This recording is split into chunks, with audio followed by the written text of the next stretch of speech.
3। और आज से सारी चीज़ें बड़ी सिंपल होने वाली है, क्योंकि हमने जो मोस्ट डिफ़िकल्ट चीज़ थी वो पिछले लेक्चर में कवर कर ली है। देखो, वो थी तो सिंपल चीज़, बट जब नई नई होती है तो थोड़ी मुश्किल लगती है।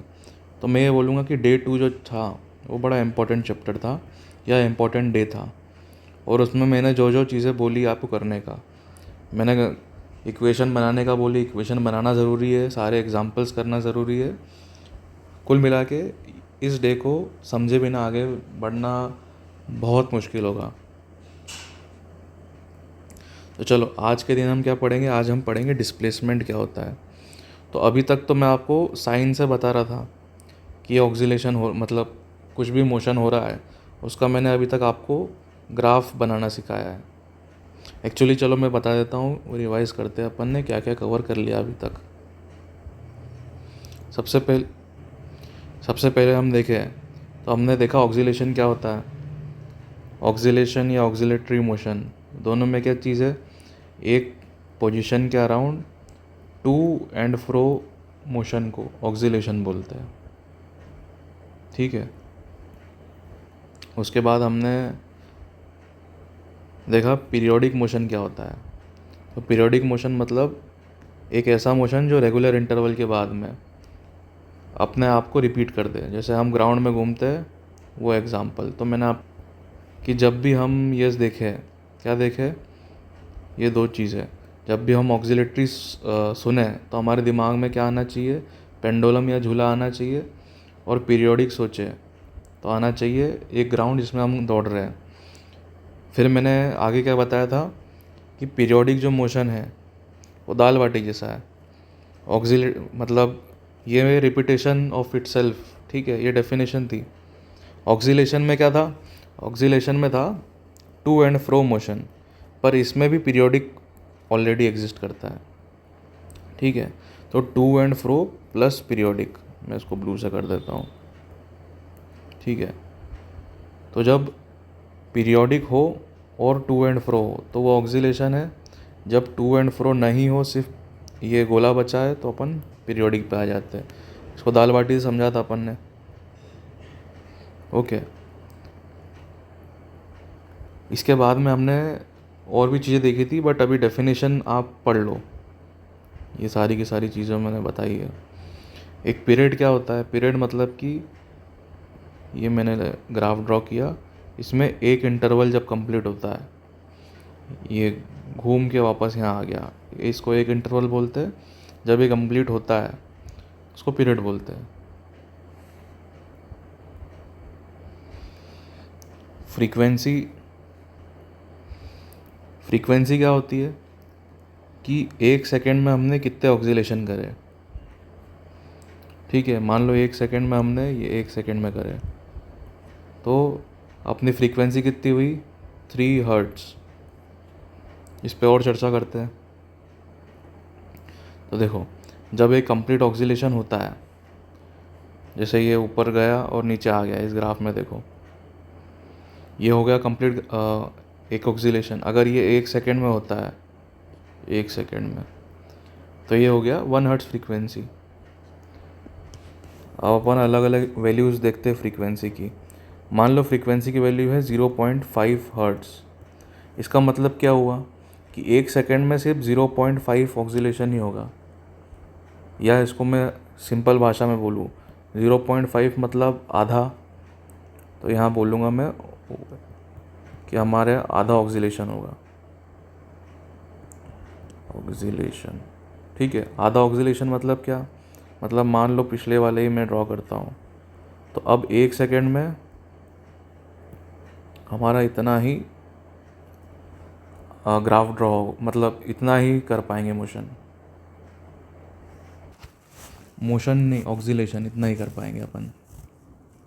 ठीक है, और इस चीज़ को ग्राफ से भी समझाया था मैंने। तो अगर ये कंप्लीट इसको ऑक्सीलेशन करना है तो क्या चाहिए होगा? इसको अगर कंप्लीट ऑक्सीलेशन करना है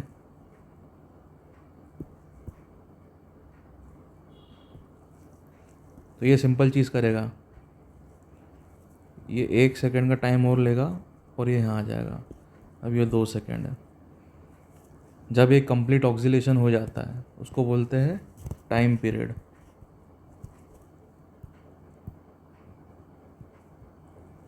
ओके, तो इसका टाइम पीरियड है t 2 सेकेंड। टाइम पीरियड और फ्रीक्वेंसी रिलेटेड रहती है। t वी इज वी, इसको वी नहीं न्यू पढ़ते हैं। v is equal to 1/t। तो अगर वापस अपन यहाँ रखे वैल्यू 25 नहीं है, ये 2 है, 2 सेकेंड। तो ये कितना हो गया 0.5 हर्ट्स। समझ गए? अब मैं जब भी लिखूँगा फ्रीक्वेंसी तो अपने दिमाग में ये ग्राफ बन जाना चाहिए। ठीक है, मैं यहाँ लिखता हूँ ये 1 सेकेंड, ये 2, 3, ये 4। अब मैं अगर बोलता हूँ कि अपनी फ्रीक्वेंसी कितनी है, अपनी फ्रीक्वेंसी 1 हर्ट्स है, मतलब कंप्लीट ऑक्सीलेशन 1 सेकेंड में हो जाएगा। इससे ड्रॉ करें काले से। ये फ्रीक्वेंसी 1 सेकेंड की। अगर फ्रीक्वेंसी 2 सेकेंड की है, सेकेंड की फ्रीक्वेंसी नहीं होती, सॉरी। देखा, मैं खुद भी पढ़ाते पढ़ाते कंफ्यूज हो जाता हूँ टाइम पीरियड और फ्रीक्वेंसी में, क्योंकि ये दोनों रिलेटेड चीज़ें हैं। इन दोनों का रिलेशन मैंने ऊपर बताया है अभी, v is equal to 1/t या new is equal to 1/t। तो मैं खुद भी कभी कभी इधर उधर बोल देता हूँ, बट मीनिंग ये देखो इसका क्या मीनिंग है इसका, कि ये एक ऑक्सीलेशन करेगा कितने सेकंड में, 1 सेकंड में। तो ये 1 सेकंड है, इसमें इसने एक ऑक्सीलेशन कर लिया। अगर मैं इसकी फ्रीक्वेंसी बढ़ा के 2 कर देता हूँ, 2 हर्ट्स, तो अब क्या होगा, 1 सेकंड में ये 2 ऑक्सीलेशन करेगा। तो अगर अपन इसको थोड़ा जूम कर लेते हैं, तो अब 1 सेकंड में 2 ऑक्सीलेशन, मतलब 1 और ये 2। ठीक है, पहले अपना 1 सेकंड में 1 ऑक्सीलेशन हो रहा था, मैं आगे बता देता हूँ। अब ये 2 ऑक्सीलेशन हो रहे हैं, और इसको हमने देखा भी था ग्राफ में। तो प्रॉपरली एक बार और देख लेते हैं हम, और मैं इन सबको फिर कंबाइन कर दूंगा। ठीक है, तो अभी हम फ्रीक्वेंसी जो है, ठीक है, फ्रीक्वेंसी इक्वल टू 1 हर्ट्स। इसका मतलब क्या है, इसका मतलब हर्ट्स का मतलब है 1 ऑक्सीलेशन पर सेकेंड। 1 ओ लिख दूँ, वो कंफ्यूज कर देगा, पूरा लिख देता हूँ, ऑक्सीलेशन पर सेकेंड। ठीक है, मतलब ये 1 सेकेंड का टाइम है, इसमें एक कंप्लीट ऑक्सीलेशन होगा। ठीक हो गया। अब इसमें मैं फ्रीक्वेंसी ले लेता हूँ 2 हर्ट्स, मतलब 1 सेकेंड में 2 ऑक्सीलेशन होंगे। तो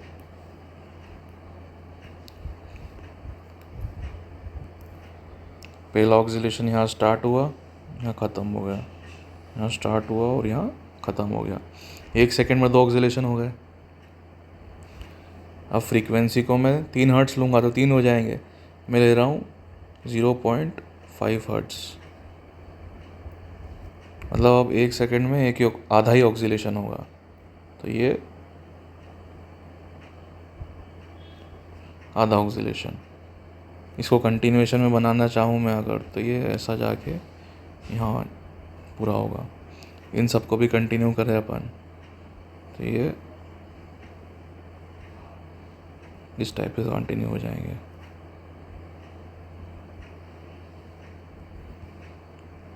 अब ये देखो,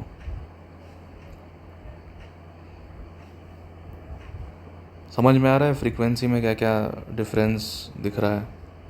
इसको इसके ऊपर रख दूँ और इसको इसके ऊपर।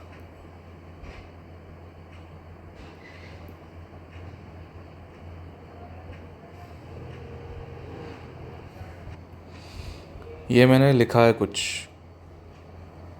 अब आपसे क्वेश्चन पूछ रहा हूँ मैं, ये चीज़ सुनी है कभी आपने, 220 वोल्ट 50 हर्ट्स।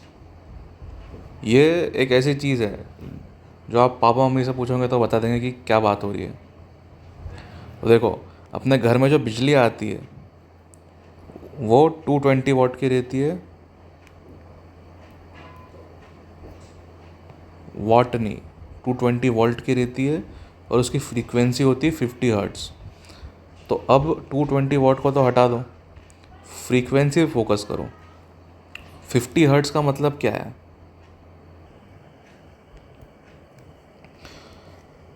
तो अपने घर पे जो बिजली आती है वो होता है अल्टरनेटिंग करंट, एसी, जिसके बारे में हम अगले साल पढ़ेंगे। बट ये तो आपको बेसिकली पता ही होगा कि अपने यहाँ अल्टरनेटिंग करंट आता है। अल्टरनेटिंग करंट का मतलब क्या है? जो करंट आता है ना, वो अपनी डायरेक्शन चेंज करते रहता है, कभी ऊपर कभी नीचे, या मैं बोलूँ कभी आगे कभी पीछे। आगे पीछे कैसे? कि जो इलेक्ट्रॉन है, ये अपना इलेक्ट्रॉन है, एक सेकंड फिर से बताता हूँ। बिजली का मतलब क्या होता है? इलेक्ट्रिसिटी का मतलब इलेक्ट्रॉन का फ्लो। तो अल्टरनेटिव सिर्फ करंट की अगर बात करें, अगर करंट का बोलूँ मैं, करंट का मतलब है flow of electron, flow of electron. ठीक है, कुछ उठ होगा, देख लेना। ठीक है, फ्लो ऑफ इलेक्ट्रॉन का मतलब होता है इलेक्ट्रिसिटी। तो नॉर्मली तो ऐसे चलते हैं हमारे इलेक्ट्रॉन, बट ऑल्टरनेटिंग करंट में इलेक्ट्रॉन आगे पीछे ऐसे होते रहते हैं। आगे पीछे का मतलब होता है टू एंड फ्रो। और जैसे टू एंड फ्रो आया तो अपने दिमाग में क्लिक होना चाहिए, क्या क्लिक होना चाहिए? ये तो ऑक्सीलेशन है, ऑक्सीलेशन। तो एसी में भी ऑक्सीलेशन होता है अल्टरनेटिंग करंट में। और ये ऑक्सीलेशन का कॉन्सेप्ट जो हम आज पढ़ रहे हैं वो हमको अगले साल जब हम इलेक्ट्रिसिटी का चैप्टर पढ़ेंगे तब बहुत काम आएगा। तो अभी ये सब बातें भूल जाओ। अभी मैं बता रहा था कि हमारी बिजली आती है 50 हर्ट्ज़ की। 50 हर्ट्ज़ का मतलब ये है कि जो इलेक्ट्रॉन है वो आगे पीछे कितनी बार हो रहा है एक सेकंड में? बताओ। मैं क्वेश्चन फिर से पूछता हूँ कि ये देखो, कहाँ गया? एक सेकंड में 1 हर्ट्ज़ का मतलब है एक बार ऊपर नीचे होना। 2 सेकंड में 2 हर्ट्ज़ का मतलब है एक सेकंड में एक बार ऊपर नीचे हुए, फिर दूसरी बार ऊपर नीचे हो गए। 0.5 हर्ट्ज़ का मतलब है आधा ही ऊपर हुए एक सेकंड में अपन, मतलब सिर्फ ऊपर ही हो पाया। तो 50 हर्ट्ज़ का मतलब है कि इलेक्ट्रॉन 50 बार आगे, ये एक हो गया, ठीक है, ये आगे पीछे, ये दूसरा हो गया, फिर ये आगे पीछे हुआ, फिर ये तीसरा हुआ। तो अपना जो इलेक्ट्रॉन है वो एक सेकंड में इतनी बार आगे पीछे होगा। तो एक चीज़ समझो कि आपकी जो लाइट हमारे घर पे आ रही है उसकी फ्रीक्वेंसी है 50 हर्ट्ज़। अब एक सेकंड में मैं डायरेक्टली तो 50 बार ऊपर नीचे बना नहीं सकता, बट फ़िलहाल मैं कर्व की जगह आपको एरो से बता रहा हूँ। ये ऊपर नीचे एक हो गया, फिर ये नीचे के बाद में एक बार और ऊपर, और ये एक और नीचे, दो हो गया, फिर ऊपर, ऊपर गया, नीचे आया, ऊपर गया, ऐसा बनाता हूँ मैं। ठीक है, चलो छोड़ो, मैं प्रॉपरली ग्राफ बना के दिखा देता हूँ। तो ये है अपने घर में आने वाली बिजली, ठीक है, आपको दिख रही है। अब जब हम इसको नॉर्मली देखते हैं तो ये ऐसे दिखती है, तो हमको लगता है कि हाँ यार, बिजली तो बिना रुके आ रही है, आगे पीछे तो कुछ दिख ही नहीं रहा है, या ऊपर नीचे अपन अगर बात कर रहे होने की, ठीक है। तो मैं जूम करता हूँ, अब दिख रहा है? इसको थोड़ा और जूम कर सकते तो करते हैं। तो ये प्रॉपर एग्जैक्ट वो है हमारे यहाँ जो बिजली आती है, उसका डिस्क्रिप्शन में अगर करूँ तो ये है ज़ीरो अपना, ओके, ज़ीरो से स्टार्ट कर दी मैंने। तो ये देखो, ये 0th सेकेंड है, और ये 0.01 सेकेंड है। मतलब कितना छोटे टाइम में ये ऊपर गया और फिर नीचे आ गया।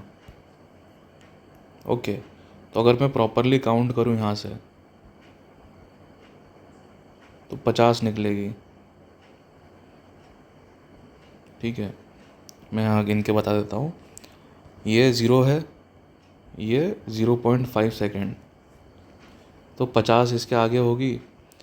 ओह सॉरी, 50 है आगे टोटल, तो उसके आधी 25 होगी। तो ये देखो, 1 2 3 4 5 6 7 8 9 12 13 14 15 16 17 18 19 20 21 22 23 25, एग्जैक्टली 25 है।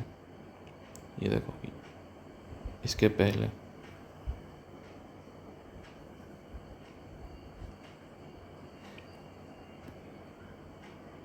और अगर एक और चीज़ पे फोकस करो आप। अच्छा, ये ग्राफ किस चीज़ का है मैंने ये बताया नहीं आप लोगों को। ये अपनी इलेक्ट्रिसिटी का ग्राफ है कुल मिला के। अपने जो करंट आता है, करंट टाइम ग्राफ है ये, करंट वर्सेस टाइम। यहाँ पे वाई एक्सिस जो है अपनी, वो करंट है, और ये जो एक्स एक्सिस है ये टाइम है। तो ये 0.005 सेकेंड दिख रहा है आपको, 0.01 सेकेंड दिख रहा है। ठीक है,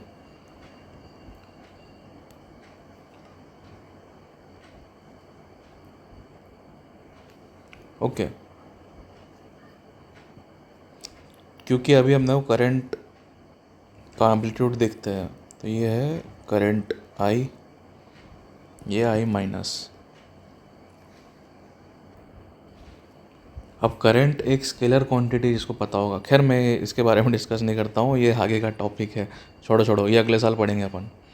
इम्पोर्टेंट बात ये नहीं है, इम्पोर्टेंट बात ये देखने की है कि अगर देखो तो करंट यहाँ पे 0 है, यहाँ पे 0 है, और यहाँ पे 0 है, और आगे देखोगे तो यहाँ पे 0 है। तो अगर अपन इस पॉइंट को हटा दें तो करंट हर जगह पे, ठीक है मैंने अच्छे से ड्रॉ कर दिया, तो हर जगह पे ये देखो, अपन यहाँ इसको इग्नोर कर देते हैं फर्स्ट वाले को। तो यहाँ से देखो, तो ये देखो 1 2, 2 बार 0 वैल्यू आई, फिर इसके आगे वाले में भी 2 बार 0 वैल्यू आई। तो हर एक ऑक्सीलेशन के लिए अपनी जो करंट की वैल्यू है वो 2 बार 0 हो जाती है। इसका मतलब ये है कि करंट एक छोटे समय के पीरियड के लिए उसकी वैल्यू 0 हो जाती है, और ऐसा हमेशा होता है। इसलिए कभी स्लो मोशन वीडियो देखना, स्लो मोशन, ये आपका आज का होमवर्क है। यूट्यूब पे स्लो मोशन वीडियो देखना किसी बल्ब का, तो वो ऐसा फ्लिकर होते हुए दिखता है, कभी बंद कभी चालू, कभी बंद कभी चालू। तो ये फ्लिकरिंग क्यों होती है? क्योंकि बंद चालू हमारा करंट होता है। कुल मिला के ये पॉइंट नहीं था, पॉइंट ये था फ्रीक्वेंसी समझना। फिर हमने देखा एम्पलीट्यूड क्या होता है। एम्पलीट्यूड तो सर बहुत सिंपल चीज़ थी कि अगर हमारा ऐसा ऐसा जा रहा है, अगर हमको और इस वेव की हाइट को बढ़ाना है, माने पहले वेव ऐसी ऐसी थी, अब हमको बड़ी वेव चाहिए, तो एक एम्पलीट्यूड, उसका एम्पलीट्यूड बढ़ाना हो जाता है। आई मीन उसकी ये वाली वैल्यू बढ़ा देते हैं हम।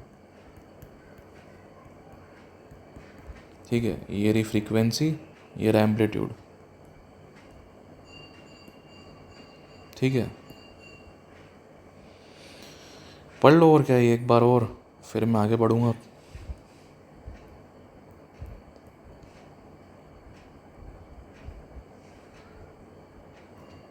अब आज का मेन टॉपिक है डिस्प्लेसमेंट।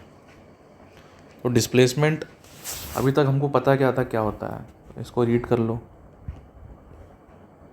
1 2 3 पढ़ लिया होगा।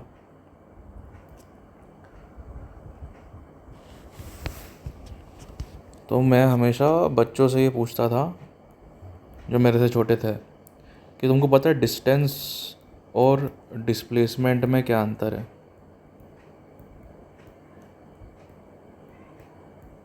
बहुत सारे बच्चे बता नहीं पाते थे। मैं क्विकली बता देता हूँ क्या होता है। मान लो कि आप ऐसे ऐसे पाथ से जा रहे हो, ये पार्क में आप घूम रहे हो, तो इस पार्क का डिस्टेंस क्या है, आप यहाँ से यहाँ ट्रैवल कर रहे हो, इस पाथ का डिस्टेंस क्या है। तो इस पाथ का डिस्टेंस है मान लो 10 किलोमीटर। पर जब बात होती है डिस्प्लेसमेंट की, मेरे पास कलर ख़त्म हो जाते हैं, तो इसका डिस्प्लेसमेंट ये है। तो ये जो हम कर्व घूम रहे थे, वो घूमने की ज़रूरत नहीं है। तो इवेंचुअली डिस्प्लेसमेंट क्या है इसका, तो रैंडमली मैं बता देता हूँ, मान लो 8 किलोमीटर है। डिस्प्लेसमेंट पाथ पे डिपेंड नहीं करता। तो डिस्प्लेसमेंट की सिंपल डेफिनेशन ये है, ये 2 पॉइंट है, इसके बीच का शॉर्टेस्ट पाथ, शॉर्टेस्ट पाथ, ये डिस्प्लेसमेंट था अब तक। इस चैप्टर में डिस्प्लेसमेंट का मतलब है कि अगर मेरा पेंडुलम है, उसको मैंने धक्का मारा, तो उसकी ओरिजिनल पोजीशन ये रही, अब वो यहाँ पे आ जाएगा, तो ये डिस्प्लेसमेंट कितना हुआ।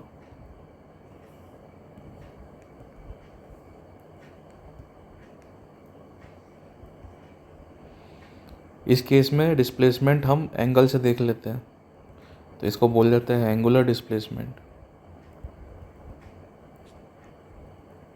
इसको कुछ नोट करने की ज़रूरत नहीं है, और डिस्प्लेसमेंट समझ लो।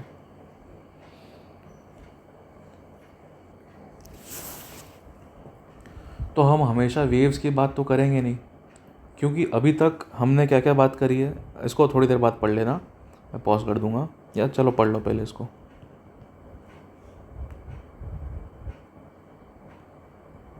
ठीक है, अभी तक हमने क्या क्या सीखा।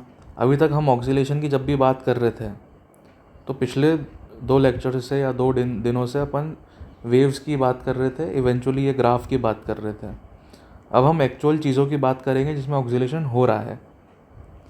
तो जब ऑक्सीलेशन हमको देखना होता है, तो हम कैसे करते हैं, जब ये डिस्प्लेसमेंट होता है किसी भी चीज़ का।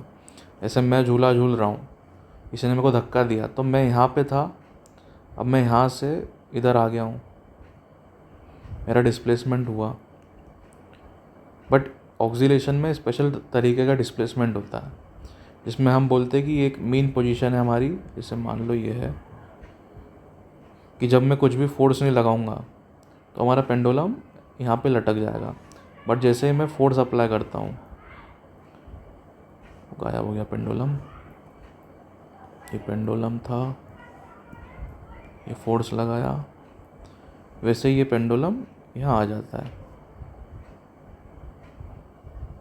ओके, इसका डिस्प्लेसमेंट हुआ। जैसे ही यहाँ पे आया, ये वापस इधर आने की कोशिश करेगा, बट क्योंकि इसके पास थोड़ी एनर्जी बची है, तो ये आगे जाएगा, फिर ये पीछे आएगा, फिर ये धीरे धीरे करते करते वापस उसकी इक्विलिब्रियम पोजीशन पे आ जाएगा। तो यहाँ पे डिस्प्लेसमेंट बस किसी चीज़ को अपनी जगह से हिलने को बोल रहे हैं। ठीक है, इंग्लिश है, बस ज़्यादा कुछ सोचने समझने की चीज़ नहीं है, मेरे हिसाब से समझ में आ गया होगा अब। तो इस डिस्प्लेसमेंट को दिखाने के लिए हम ये फॉर्मूले का यूज़ करते हैं, बस इतना ही है। ठीक है, ऑक्सीलेशन में डिस्प्लेसमेंट क्यों आया, क्योंकि हमको चाहिए था एक फॉर्मूला, और ये फॉर्मूला है displacement as a function of time. मतलब हमारे पास फंक्शन का मतलब पता है क्या बोला था मैंने, फंक्शन जैसे ही बोलूँ वैसे उसको एक मशीन में बना देना। मशीन के अंदर अपन क्या डालेंगे, टाइम, ये इनपुट है अपना, और अपने को बाहर क्या मिलेगा, आउटपुट में डिस्प्लेसमेंट मिलेगा। अब ये इम्पोर्टेंट चीज़ क्यों है, ये जानने के लिए हमको पास्ट में जाना पड़ेगा, टाइम ट्रेवल करना पड़ेगा। ठीक है, क्या पास्ट में जाना है, तो हमको पहले पता करना होगा मोशन क्या होता है। मोशन मतलब कोई सी भी ऑब्जेक्ट अगर उसकी पोजीशन चेंज कर रही है उसको मोशन बोलते हैं, ठीक है, ये तो पता है हमको। इसके बाद में हमने अलग अलग इक्वेशन ऑफ मोशन पढ़ी थी, याद, इक्वेशन ऑफ मोशन याद है? मैं बता देता हूँ क्या होता है। पहली थी v is equal to u plus a t, दूसरी थी s is equal to u t plus half a t square, और इसके बाद थी v square minus u square is equal to 2as। ये 3 इक्वेशन ऑफ मोशन थी। इनमें क्या हो रहा था पता है? इनमें ये हो रहा था कि हम वेलोसिटी को हटा देते हैं और यहाँ से वेलोसिटी को हटा देते हैं फ़िलहाल के लिए, और एक्सेलरेशन को भी हटा देते हैं, एक्सेलरेशन को भी ज़ीरो मान लेते हैं। तो हमारे पास ये इक्वेशन बचती है डिस्प्लेसमेंट की। तो displacement is equal to speed into time, sorry speed नहीं, वेलोसिटी। ये चीज़ में बड़ा केयरफुली लिखना पड़ता है। डिस्प्लेसमेंट में हम वेलोसिटी लिखते हैं, डिस्टेंस में हम स्पीड लिखते हैं, ठीक है। Displacement is equal to velocity into time, ये पता है, यहाँ तक सबको आता ही होगा। नहीं आता है तो फिर दिक्कत है। तो ये डिस्प्लेसमेंट जो हो रहा था वो कैसा हो रहा था? ये आपकी गाड़ी है, ये गाड़ी से, अब ज़रा केयरफुली सुनना है ना। अब मेन लेक्चर स्टार्ट होता है, ठीक है। अब मैं स्टार्ट कर रहा हूँ आधे घंटे के बाद में डिस्प्लेसमेंट की बात। तो डिस्प्लेसमेंट होता था, हमारी गाड़ी की वेलोसिटी थी मान लो 10 मीटर पर सेकेंड, ओके। तो ये 10 सेकेंड बाद कितने मीटर चल लेगी? तो हम डिस्प्लेसमेंट कैलकुलेट करते थे, तो आंसर निकलता था 100 मीटर। तो इसका डिस्प्लेसमेंट कितना हुआ? 100 मीटर। मतलब क्या? मतलब ये जो गाड़ी यहाँ थी इधर, ये अब चल के यहाँ आ जाएगी, ठीक है। यहाँ बता देता हूँ मैं, ये 100 मीटर है, ये 0 मीटर है। समझ गए? गाड़ी चल के यहाँ आ गई। ये इम्पोर्टेंट चीज़ है, फिर से मैं बता देता हूँ अगेन ऊपर से। मोशन था चलना, इक्वेशन ऑफ मोशन हमने पढ़ी, जिसमें से सेकंड इक्वेशन में अगर एक्सेलरेशन को हटा देते, ज़ीरो मान लेते, तो हमको डिस्प्लेसमेंट का सिंपल फार्मूला मिल जाता है। डिस्प्लेसमेंट का सिंपल फार्मूला मिला तो उससे हमने गाड़ी को आगे बढ़ा दिया। तो ये जो मोशन है, ये कौन सा मोशन था? ये था लीनियर मोशन। फिर हमने इसके बाद एक चैप्टर पढ़ा था जिसमें रोटेशन होता था। ये अच्छा, रोटेशन में ऐसा बता देता हूँ, ये चक्का है, टायर है ये, और टायर घूम रहा है, ये रोटेशन मोशन। पीरियोडिक मोशन हमने देखा था, अच्छा पंखे जैसा भी दिख रहा है, पंखा ही मान लो, ये पंखा घूम रहा है, ये हो गया रोटेशनल मोशन। इसमें अलग इक्वेशंस थी, उसके बाद अपन अभी नहीं करते। इसके बाद हमने देखा पीरियोडिक मोशन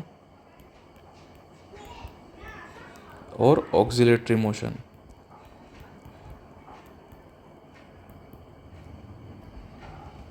अब यहाँ पे कौन सी इक्वेशन आएगी? यहाँ पे अगर मेरे को डिस्प्लेसमेंट दिखाना है तो मैं क्या इक्वेशन लिखूँगा? तो यहाँ पे अगर डिस्प्लेसमेंट दिखाना है तो मैं ये वाली इक्वेशन लिखूँगा, function y is equal to f x equal to sine, sorry a sine omega t +5 भी लिख दूँ, +5।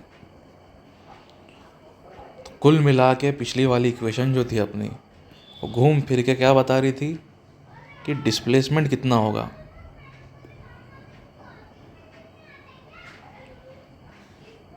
समझ में आया मतलब कैसे चीज़ें कनेक्ट हो रही है? थोड़ा थोड़ा बत्ती अगर जला होगा तो बता देना मेरे को। बाकी अब ये देखो मतलब कितनी खतरनाक स्टोरी थी अपनी कि हम कहाँ से चलते आ रहे हैं।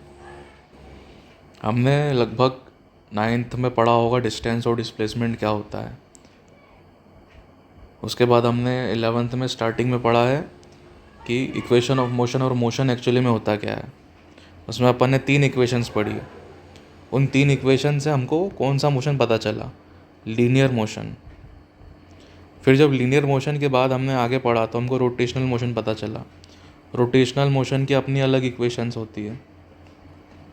फिर हम और आगे गए तो अब हम पढ़ रहे पीरियोडिक और ऑक्सिलेटरी मोशन। और इस मोशन में जो डिस्प्लेसमेंट हो रहा है उसको बताने के लिए हम जिस इक्वेशन का यूज़ करते हैं वो है ये इक्वेशन।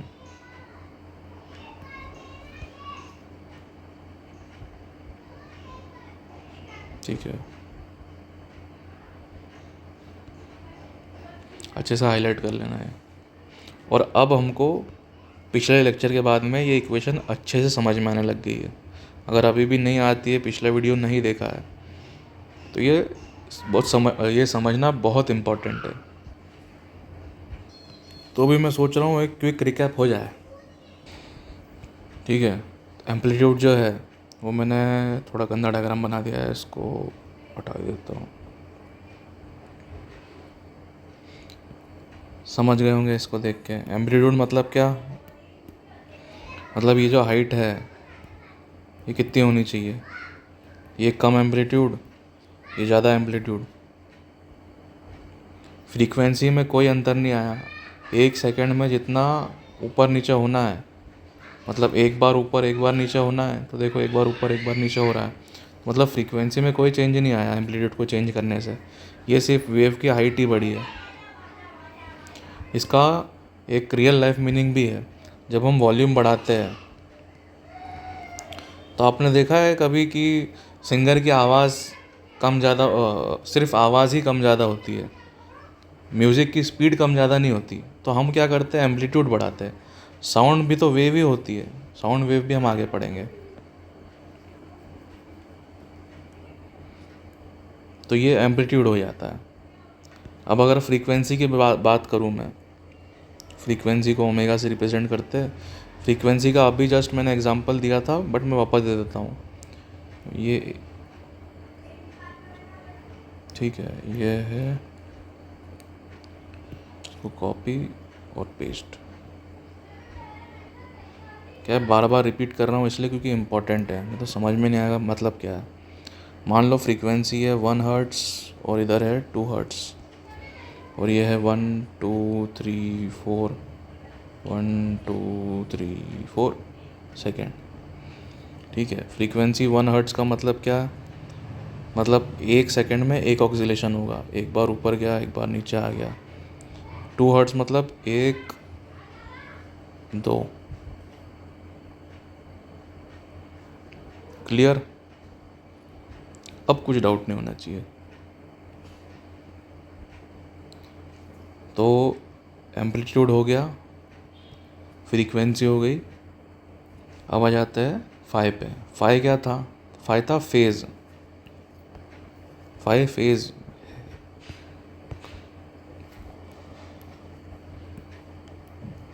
ये फाई है, इसको बोलते हैं फेज़। अब ये एकदम फालतू सी चीज़ है, मतलब बहुत बहुत हद फालतू सी चीज़ है। ठीक है, ये जब मैंने बताया था साइन, ये साइन का ग्राफ है, पता है सबको। ये कब होता है, ये 90 डिग्री पे होता है, ये होता है 180 डिग्री पे, और ये होता है 360 डिग्री पे। या फिर मैं लिखूँ π/2, पाए, ये 2 पाए, ये 3 π/2। अब अगर मैं बोलूँ कि हमारा जो इनिशियल फेज़ है थीटा और फाई, वो कितना है, वो है π/3, माने 60 डिग्री। मतलब 60 डिग्री होगा लगभग यहाँ पे। इसका मतलब क्या? इसका मतलब ये है कि स्टार्ट यहाँ से हो रहा है, मतलब मैं इसको यहाँ शिफ्ट कर देता हूँ। ओके, और ये पीछे की चीज़ को मिटा देता हूँ। अब अपना ग्राफ ऐसा ही दिखेगा। इसको समझना कैसे? तो मान लो कि आप गाना सुन रहे हो। ओके, एक सेकंड रुको। मान लो आप गाना सुन रहे हो, पर आपका जो फेवरेट पार्ट है गाने का वो यहाँ से शुरू होता है। तो आप क्या करते हो? ये स्लाइडर को पकड़ते हो और आगे कर देते हो, तो वो यहाँ से गाना चालू करता है, मतलब गाना यहाँ से चालू हो जाता है। सेम चीज़ है। फेज़ का मतलब है कहाँ से आप इनिशियली स्टार्ट कर रहे हो, बस इतना ही। ओके, तो वापस देख लेते हैं। हमने बोला था मोशन जो होता है ऑक्सिलेटरी, उसके लिए ये इक्वेशन इंपॉर्टेंट रहती है। ये इक्वेशन हमने पिछले लेक्चर में देख ली थी, हमने अभी वापस से थोड़ा सा क्विक रिकैप कर लिया है, और अब हमको ये इक्वेशन समझ में आ जाती है। और इस इक्वेशन का काम क्या है? कहाँ गया? वाई को बताना। और वाई क्या है? वाई है, जूम करो इसको, जूम। वाई है डिस्प्लेसमेंट। घूम फिर के 36 मिनट के बाद मैं बता रहा हूँ आपको कि डिस्प्लेसमेंट क्या होता है। तो हम अब अलग अलग चीज़ें देखेंगे, और अलग अलग चीज़ों में अलग अलग तरीके से डिस्प्लेसमेंट को डिस्क्राइब करेंगे। Displacement in oscillatory motion. Oscillation लिख दूँ, समझ जाओगे। Displacement in oscillation. तो इक्वेशन भी लिख देता हूँ। इक्वेशन क्या थी? वाई या फिर function of x is equal to a sine, okay जगह छूट गई, ओमेगा टी प्लस फाई। हम क्या करते हैं, ये फाई को हटा देते हैं, क्योंकि हम तो गाना शुरू से सुनेंगे, स्टार्टिंग वाली बीट भी हमको अच्छी लगती है। ठीक है, तो हम फाई को भी इनिशियली ज़ीरो मान लेते हैं। तो ये अपनी बेसिकली इक्वेशन हो गई। जितने भी मोशन हैं, चलो मैं फाई को लिख ही देता हूँ। जितने भी ऑक्सिलेटरी मोशन है वो सारे के सारे इस इक्वेशन से डिफाइन किए जा सकते हैं। बट अब इसमें भी एक कैच है। कैच ये है कि हम सिखाते हैं जब भी, तो साइन से नहीं सिखाते हैं। हम इक्वेशन की इसकी लिखते हैं इस टाइप से, A cos omega t plus phi. Okay, ये तो ऐसा क्यों? तो ऐसा इसलिए क्योंकि हमको ये फाई अच्छा नहीं लगता है ना। तो ये फाई जो है, इसको हटाने के लिए मैं बताता हूँ एक एग्जांपल की हेल्प से। तो जितने भी बच्चे होंगे जिसने आज तक कभी भी पेंडुलम पकड़ा होगा हाथ से और उसको झुलाया होगा एक तरीके से, तो कैसे झुलाते हो आप? या किसी को झूला देते हो तो कैसे देते हो? जब वो यहाँ रहता है तब धक्का देते हो कि उसको थोड़ा यहाँ पे ले जाते हो? बता ही देता हूँ। पेंडुलम को यहाँ पे ले जाते हो और यहाँ पे अपन छोड़ देते हैं, तो ये पेंडुलम अपने आप ऐसा मोशन में आ जाता है, ऑक्सिलेटरी मोशन में। करते हो कि नहीं करते हो?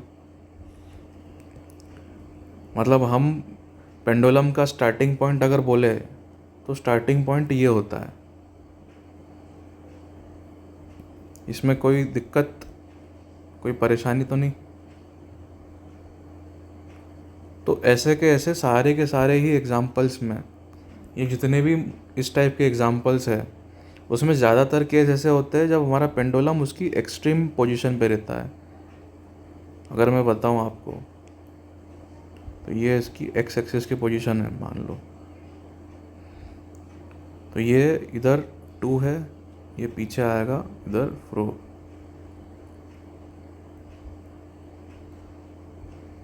ये यहाँ से वापस जाएगा तो कहाँ तक जाएगा? यहाँ तक जाएगा।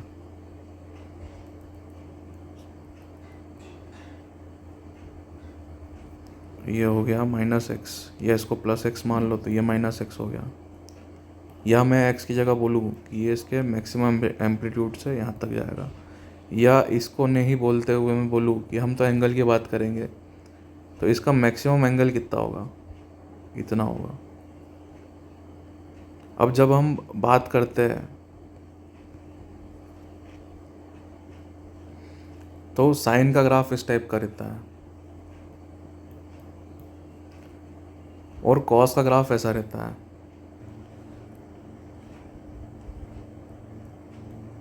ये रहा कॉस का ग्राफ,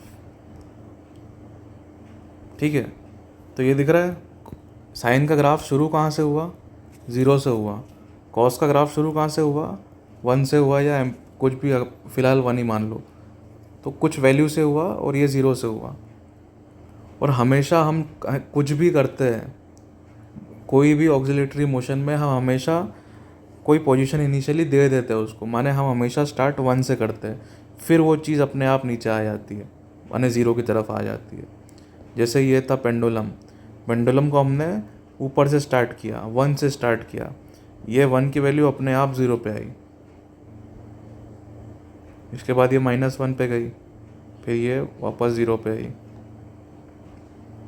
तो 1 0 1 0, ये ऐसा ग्राफ नहीं बना। 0 से स्टार्ट करते तो ऐसा ग्राफ बनता। ये ग्राफ कैसा बना, 1 पे थे हम, मतलब यहाँ 1 है, ये 0 है, 1 पे थे हम, नीचे आए 0 पे।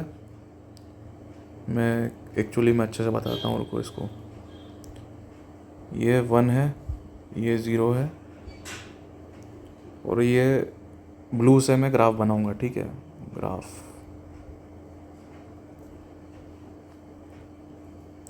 और 1 रेड वाले से मैं पेंडुलम बताता हूँ, पेंडुलम, ठीक है।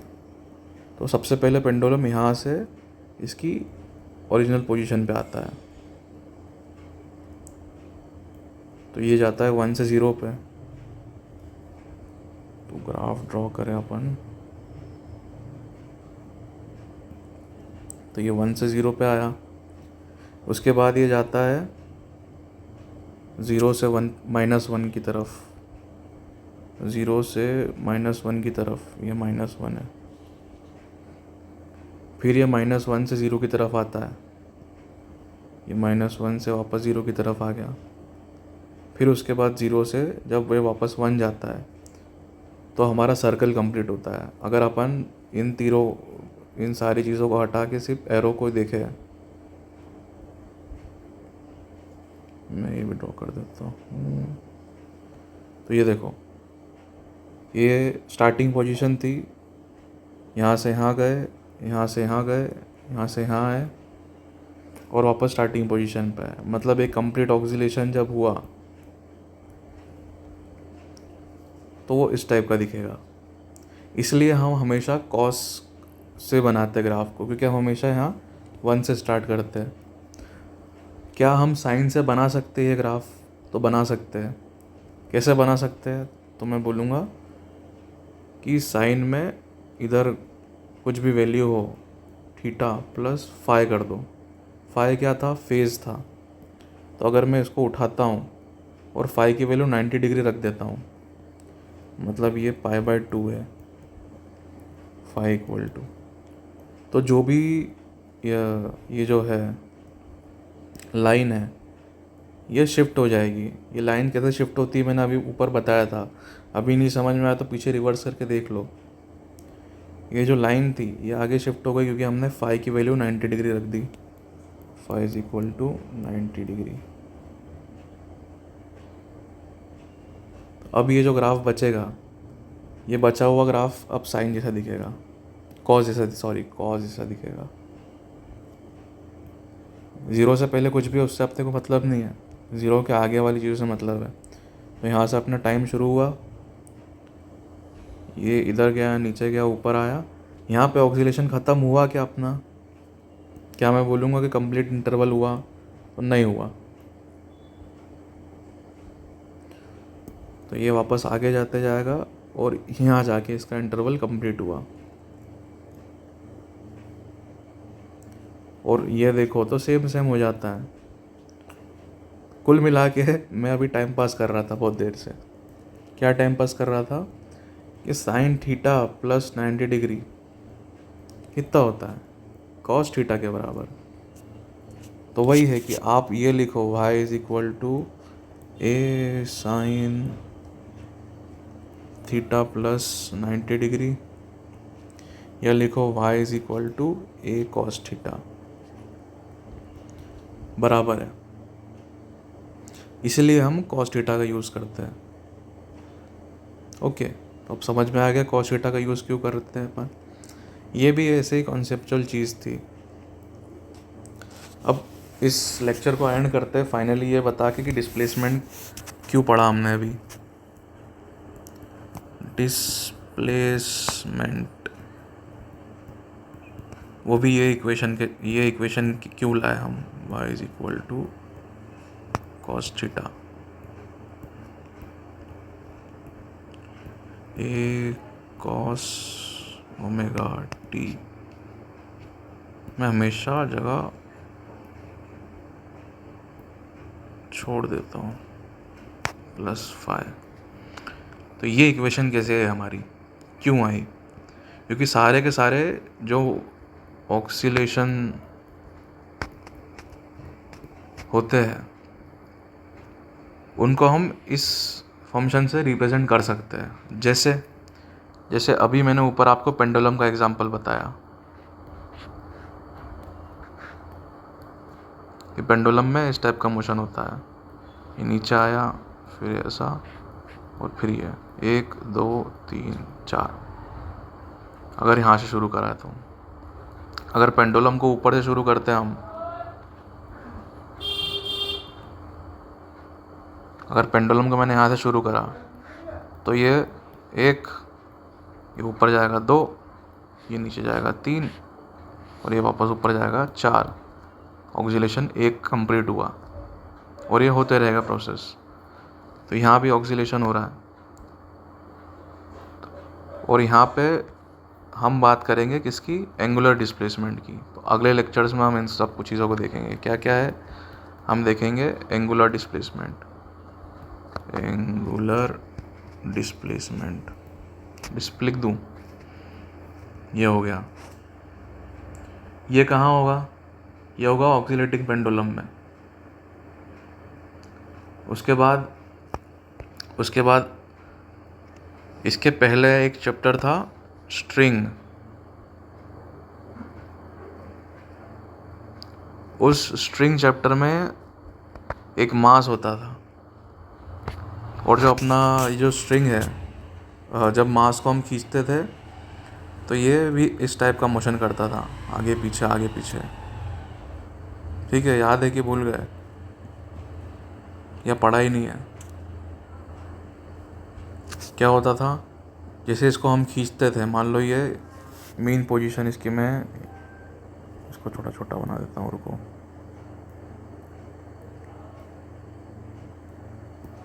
ठीक है, मैं इसको खींच के यहाँ पे ले आया और मैंने छोड़ दिया। ये अपनी मैक्सिमम पोजीशन है, ये मैक्स, जिसको मैक्स नहीं बोल के हम बोलते हैं एम्पलीट्यूड या ए। ये खींच के लाए, अब छोड़ दिया, तो स्टार्टिंग यहाँ से हो रही है, ये वापस यहाँ पे आएगा अपनी मेन पोजीशन पे, इसकी ये मेन पोजीशन है। पर क्योंकि इसके पास मोमेंटम रहेगा तो ये आगे जाते जाएगा यहाँ तक, फिर ये यहाँ पे आ गया, फिर ये वापस पीछे की तरफ जाएगा अपनी मेन पोजीशन के पास में। अभी भी इसके पास थोड़ी ज़्यादा स्पीड है तो ये और आगे चले जाएगा। तो कहाँ गया, 1 2 ये 3 और ये 4, वापस उसकी स्टार्टिंग पोजीशन पे आ गया, मतलब एक ऑक्सीलेशन कंप्लीट हो गया। तो यहाँ पे जो ऑक्सीलेशन हुआ वो इसकी एक्स पोजीशन का हुआ, मतलब इसकी पोजीशन का हुआ। पहले इसकी पोजीशन यहाँ थी, फिर यहाँ आई, एक सेकेंड, इसकी पोजीशन यहाँ थी, हमने इसको खींच के यहाँ से स्टार्ट किया, तो ये फर्स्ट पॉइंट। उसके बाद ये इधर आने लगा पर ये थोड़ा और पीछे चले गया, ये सेकंड पॉइंट। फिर उसके बाद इसको और धक्का लगा और ये आगे चल के वापस यहाँ पे आ गया, और ये अपना एक कंप्लीट ऑक्सीलेशन हो गया।